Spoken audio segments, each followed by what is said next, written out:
मी आहे राधिका आणि राधिकास किचनमध्ये मी आज तुमच्या सर्वांसाठी खास अशी एक ट्रिक घेऊन आले आहे। ते म्हणजे आता दिवाळी स्पेशल सगळ्यांच्याच घरामध्ये चकली तळून शंकरपाळ्या तळून जे तेल आपले लाल होतं किंवा चिवड्यासाठी जो चिवडा वगैरे तळून घेतो ते तेल काळं पडतं। तर आज हे तेल कसं क्लीन करायचं आणि आपण हे तेल बऱ्याच वेळा चकलीचा वास येतो किंवा कलर ह्या तेलाचा दुसऱ्या पदार्थांना लागतो। तर आज हे तेल आपण एका ट्रिकमध्ये किंवा एका मिनिटामध्ये क्लीन कसं करायचं ते दाखवणार आहे। चला तर मग वेळ न घालवता लगेचच आपण व्हिडिओला सुरुवात करूया। नमस्कार सर्वांना, राधिकास किचनमध्ये आपल्या सर्वांचे मनपूर्वक स्वागत आहे। तसेच जर तुम्हाला राधिकास किचनचे व्हिडिओ आवडत असेल तर व्हिडिओला लाईक करा, चॅनलला सबस्क्राइब करा, शेअर करा आणि कमेंट्स करायला विसरू नका। त्याचबरोबर जर तुम्ही अजून राधिकास किचनला सबस्क्राइब केले नसेल तर सबस्क्राइब करा, म्हणजे रोज राधिका स्पेशल कुठली डिश घेऊन येते हे तुम्हाला लगेच समजेल। तर इथे उडदाचे पापड घेतले आहे आणि आपल्याला पापड तळून घ्यायचे आहे या तेलामध्ये आणि रिझल्ट तुम्ही बघू शकाल। तेल आता किती डार्क आहे पहा।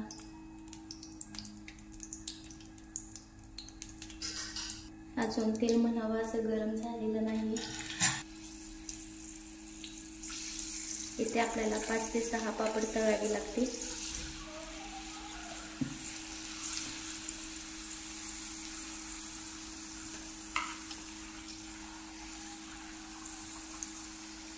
दोन्ही साइडून पापड तळून घ्यायचा।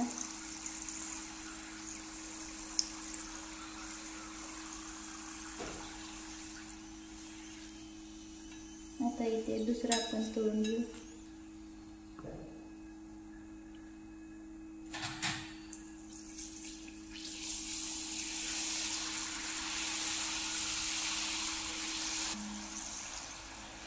पहा तेलाचा कलर कसा चेंज होत चालला आहे।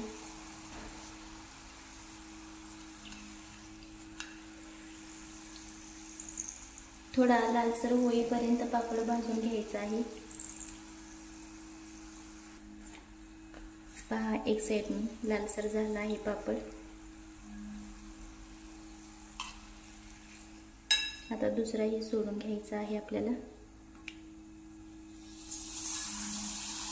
तेलाचा कलर पाहू शकता थोडा थोडा फेंट होत चालला आहे। तर आता आम्ही बाकीचे पापड 4 ते 5 आहेत ते असेच तळून घेणार आहे। आणि पहा हा एक शेवटचा पापड आहे आणि ते आपले तेल पूर्ण असं क्लीन झालेलं आहे।